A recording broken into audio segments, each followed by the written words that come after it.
नमस्कार मित्रों, હું છું तीर्थ सामवेदी। मैं हूँ तीर्थ सामवेदी। आप सभी से पुनः एक नया विचार और नया सत्संग लेके आप सभी के समक्ष प्रस्तुत हुआ हूँ। मित्रों, आज का हमारा विषय है हम पितरुओं को श्राद्ध पक्ष में कैसे राजी करें, कैसे प्रसन्नता उनकी हम प्राप्त करें और उनकी प्रसन्नता से हम कैसे तरक्की करें। आज का मुख्य विषय ये है कि पितृनारायण की कृपा हम कैसे प्राप्त करें। मित्रों, सभी देव और देवी हमें प्रत्यक्ष कभी नहीं दिखाई देते और केवल सिर्फ पितृनारायण ही हमें प्रत्यक्ष दिखाई देते हैं। इसीलिए हम हमारी ज़िंदगी में कभी उस पर ध्यान ही नहीं देते और ये विषय सामाजिक दृष्टिकोण से भी बहुत गंभीर है और वैसे भी बहुत गंभीर हो चुका है। जितने देवालय नहीं हैं उतने तो वृद्धाश्रम खोले जा रहे हैं और वृद्धाश्रम की संख्या भी बढ़ रही है। यम माता पितरो क्लेशे शहेते शंभवे नृणाम। भागर्ता विवसरम प्रक्तो वागर्ता प्रतिपक्त जगतः पितरो वंदे पार्वती परमेश्वर। जगत के माता पिता तो शिव और पार्वती है, लेकिन हमारे जो माता पिता है, हमारे जो पूर्वज है, हमारे दादा दादी है, हमारे मौसाल पक्ष के नाना नानी है, हमारा जो देह है, हमारा जो शरीर है, वो मातृपक्ष और पितृपक्ष से जुड़ा हुआ है और उन्हीं संयोग से हमारा ये मानव देह, हमें ये शरीर प्राप्त हुआ है।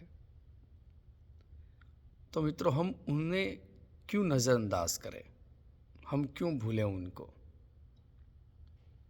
ये विषय सभी को सोचना है।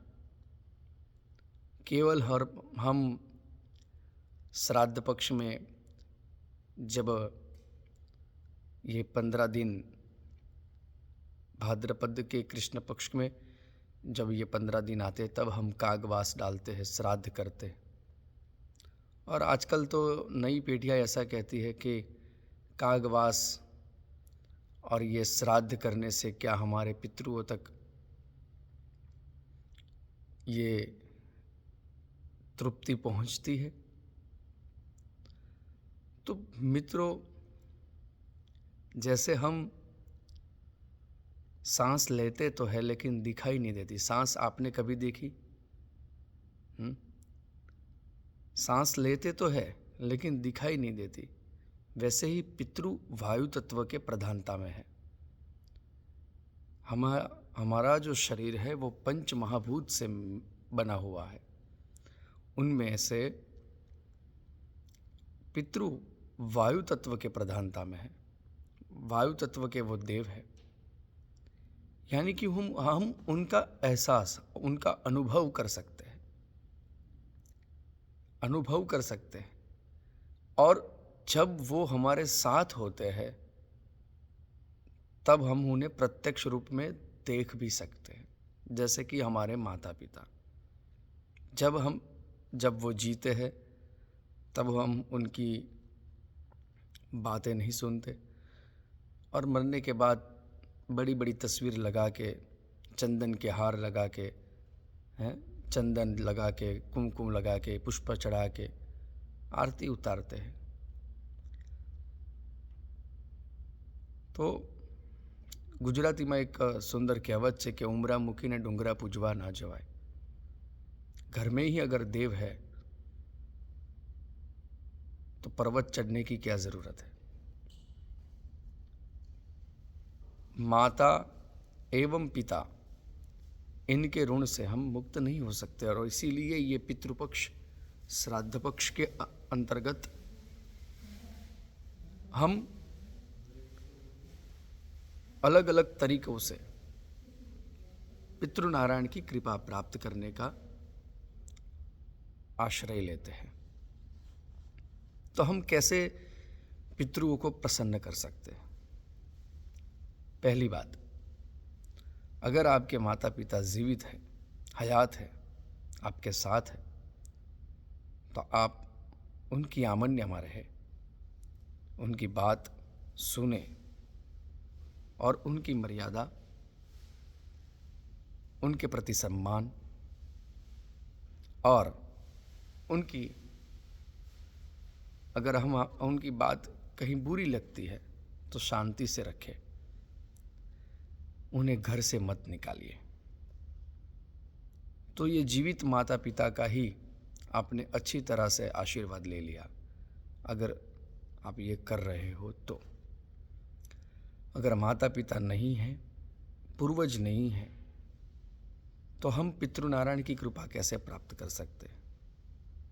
हमारे गोत्र, हमारे पूर्वज हमसे किस तरह से वो तृप्त हो सकते हैं? तो पहली बात यह है कि बंधुओं, अगर आपको पितृनारायण की कृपा प्राप्त करनी है तो जब ये भाद्रपद के 15 दिन आते हैं, पूर्णिमा से अमावास्या तक, क्योंकि पूनम का भी श्राद्ध कहा गया है, तो उनकी जो तिथियां होती है, मृत्यु तिथि, पूनम के दिन हुआ हो तो पूनम, प्रतिपदा, द्वितीया, तृतीया, अमावास्या, जो भी हो, उनकी वो तिथि के दिन आप पूर्ण श्रद्धा भाव से उनकी फोटो प्रतिमा को चंदन से टीका लगा के पुष्पहार समर्पित करके दूध का जो खीर बनाते हैं उसका कागवास अवश्य डालें, और साथ ही अगर हो सके तो उस दिन ब्राह्मण को बुला के महालया श्राद्ध करें। महालया श्राद्ध पितृतर्पण के साथ करें। अपने पितृपक्ष के सभी पितृओं को, जो भी स्वर्गस्थ है वो, और अपने मातृपक्ष के जो भी पितृ स्वर्गस्थ है वो, उन सभी का तर्पण से उनको तृप्ति दे।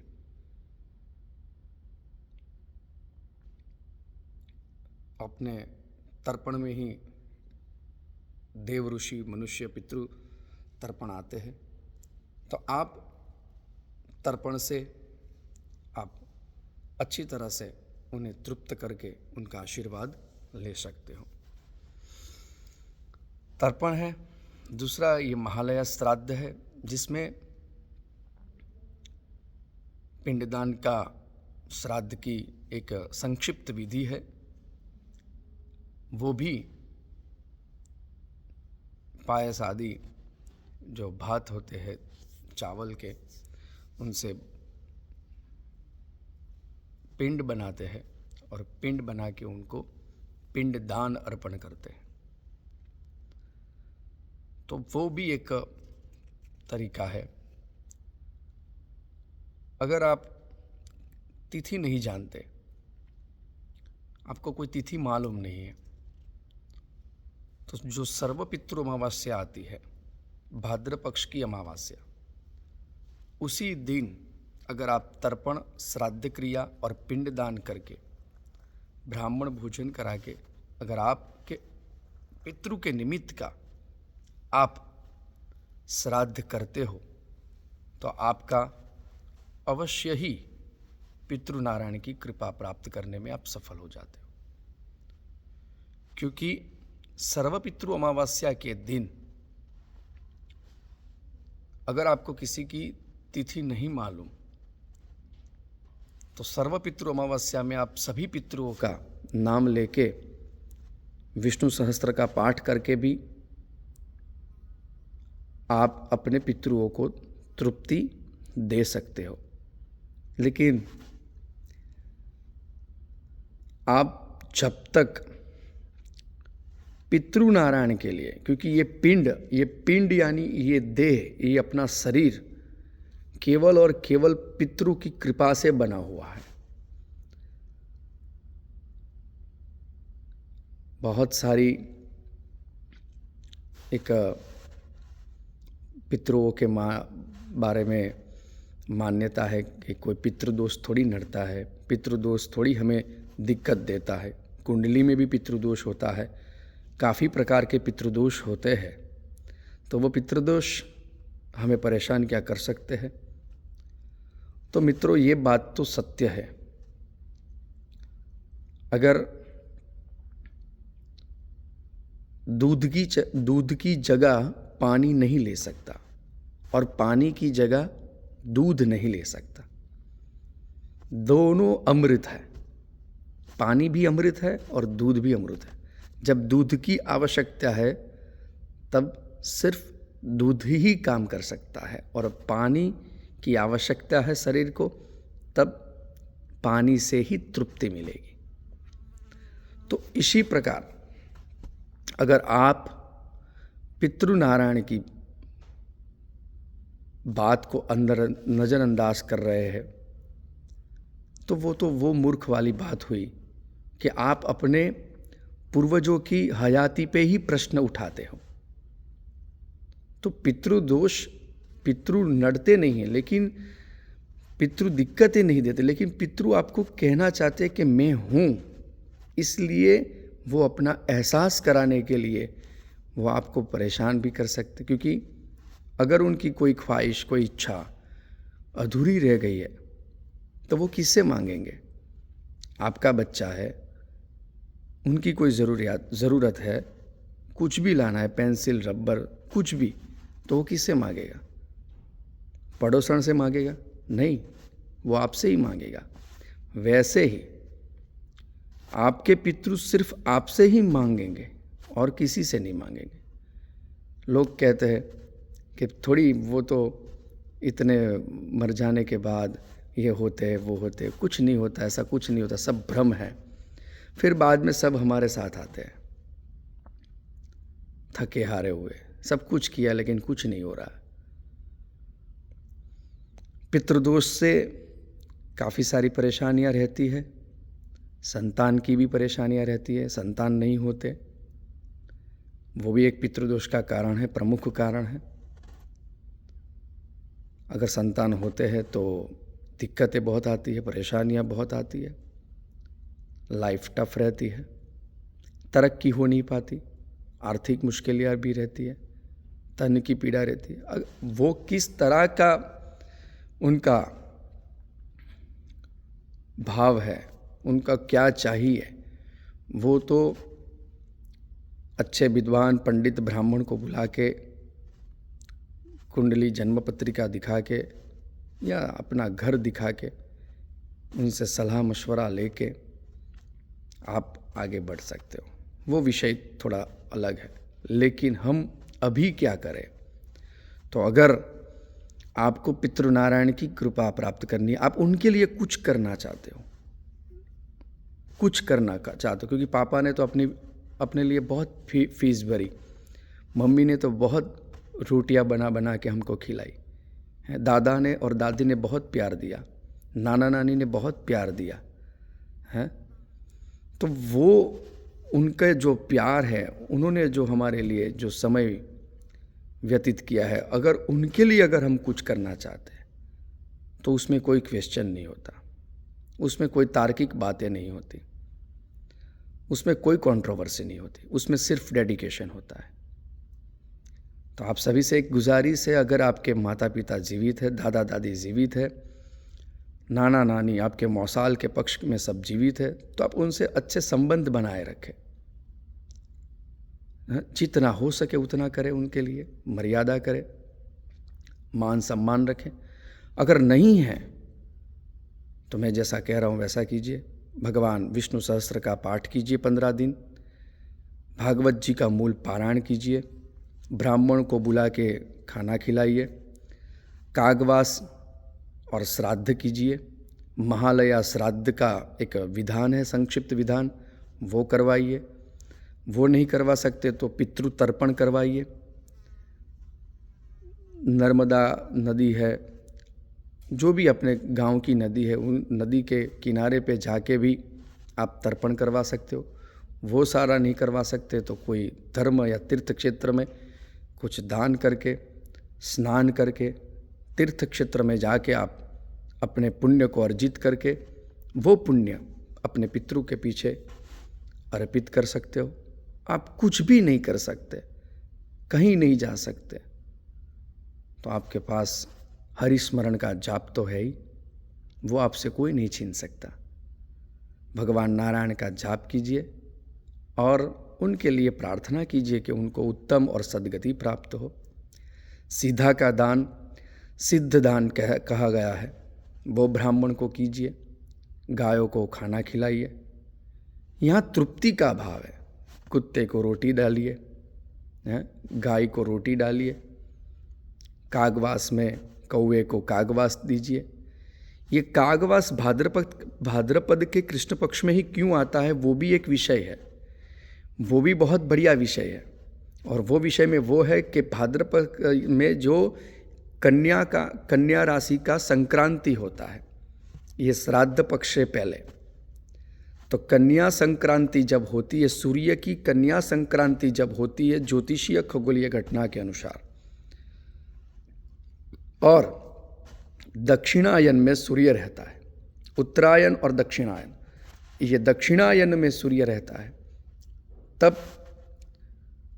यम अपने जो पितृ है उनका द्वार खुलता है, पितृलोक खुलता है, और वो पितृ पृथ्वी में जहाँ जहाँ उनकी अतृप्तता रह गई है वहाँ जाके तृप्ति का भाव लेने जाते हैं। इसीलिए कौवे का स्वरूप है, यम का स्वरूप है, एक अपने जीवन से धार्मिक मान्यता के अनुसार ये दक्षिणायन, कन्या संक्रांति, पितृ का पक्ष मिलाया, और साइंस की दृष्टिकोण से जो देखा जाए तो भाद्र पक्ष में पित्त का प्रकोप ज़्यादा रहता है शरीर में, तो वो पित्त का प्रकोप दूर करने के लिए सबसे अच्छी दवाई है खीर। खीर खाइए, पित्त प्रकोप शांत हो जाएगा। और वो खीर कौन सी? यही दूध चावल यानी खीर बनानी है, उसमें जावित्री, जायफल, वो सब इलायची सब डालना है, और वो कागवास में डालना है। और कागवास क्यों डालते हैं वो भी एक बात है। तो उसका ये बात ये है कि भाद्र पक्ष में ये जो पितृपक्ष आते हैं तब जो कौवा जो होता है उसकी जो पत्नी, गुजरातीમાં तो कागड़ी એવું કહેવામાં આવે, પણ हिंदी में क्या कहते वो मालूम नहीं है। सो उसको गर्भ रहता है, तो उसको कौन खिलाएगा अच्छे पकवान? गर्भवती स्त्रियां जो भी होती है गर्भवती, उसको कुछ ना कुछ मिल जाता है। तो वही भी एक मान्यता रही होगी हमारे ऋषि मुनियों की कि उनको कोई नहीं डालेगा, कौवों को कौन डालेगा। तो इसीलिए ये खीर डाली जाती है जिससे वो तृप्त हो और वो अपने बच्चे को पोषित कर सके। तो सनातनी जो हिंदू धर्म है उसमें सर्वजन हिताय सर्वजन सुखाय तो है, लेकिन तृप्ति का भाव है। गाय को रोटी डाली, उसको खीर डाली, वो तृप्त, कौवा को डाला वो तृप्त, कुत्ते को डाला वो तृप्त, गौशाला में सारे घास चारे डाले तो वो तृप्त, साधु संतों को भोजन कराया तो वो तृप्त, देवालय में दान किया तो देवालय भी चलेगा तो वो तृप्त, ब्राह्मणों को सिद्ध दान किया, सीधा का दान किया, दान दक्षिणा दी तो वो भी तृप्त, वस्त्रदान तो तेन तकते न भुंजिता, ये सब त्यागना है, क्योंकि ऊपर ले जाने की तो कोई व्यवस्था ही नहीं रखी गई है। तो इसीलिए ये पितृपक्ष में जब कन्या संक्रांति, सूर्य की कन्या संक्रांति होती है, साथ ही में दक्षिणायन है, पितृपक्ष का जो काल चलता है उसी में अगर ये सब दान पुण्य, क्योंकि यम का भी द्वार खुलता है, पितृओं को तृप्ति का भाव रखने के लिए सब विचरण अपने अपने वायु तत्व में विचरण करते हैं। तो इसी हिसाब से हमारे संस्कृति में ये सब करने से अपना सेल्फ कॉन्फिडेंस बढ़ता है, अपना आत्मा संतुष्ट होता है और सभी को तृप्ति मिलती है, तब हम सेटिस्फाइड होते हैं। तो यही भाव रखा गया है ऋषि मुनियों के द्वारा, शास्त्र द्वारा। और शास्त्र की बात से ही अगर आप नदी में जाओगे, स्नान करोगे, तर्पण करोगे, श्राद्ध क्रिया पिंड दान करोगे, उसके बाद फिर से स्नान करोगे, तो आपका पूरा शरीर एकदम स्वस्थ महसूस करेगा। तो ये सब एक साइंस, ऋषि मुनि भी साइंटिस्ट थे। तो एक शरीर की एक प्रक्रिया है, जैसे स्नान करने से शरीर शुद्ध होता है, वैसे धार्मिक क्रिया करने से मन का मैल दूर होता है, मन शुद्ध होता है। तब हमारे मन में जब मलिनता दूर होती है, एक रिफ्रेशिंग बटन है। मोबाइल भी बड़े से बड़ा हो, महंगे से महंगा हो, लेकिन बहुत स्टोरेज हो जाए तो उसको भी डिलीट करना पड़ता है। वैसे ही हमारी जो मदरबोर्ड है, मस्तिष्क है, वो भी हैंग ना हो जाए, वो भी रिफ्रेश रहे। इसीलिए ये सारी धार्मिक प्रक्रिया आती रहती है। और वायु तत्व में मैंने कहा इस तरह से कि वायु तत्व, हम सांस लेते हैं दिखाई नहीं देती, वायु तत्व में पितृ है और उनकी कृपा बनी रहे, इसीलिए नारायण का पूजन और ये सभी मैंने आपसे इस बारे में चर्चा की कि ये सब करना चाहिए। और बिलीव कोई करे या ना करे, एक अंतिम बात यही है कि आपका जो डीएनए है वो कभी बदल नहीं सकता। सो आप पितृ को मानो, अपने पूर्वजों को मानो या ना मानो, लेकिन जो है सो है। इसीलिए बेहतर यही है कि हम माने और हम हमारे जो रिलीजन्स के जो कायदे कानून है उसे हम फॉलो करें, उसे फॉलो करके हम तृप्त हो और सर्व पितृओं भी तृप्त हो। यही भावना के साथ मैंने आपके आगे मेरा विचार प्रस्तुत किया है और इसी भावना के साथ पितृ नारायण की कृपा आप सब पे बनी रहे, इसी कामना के साथ मैं आपसे अभी विदा लेता हूँ। फिर से मिलूँगा एक नए विषय के साथ, नई चर्चा के साथ।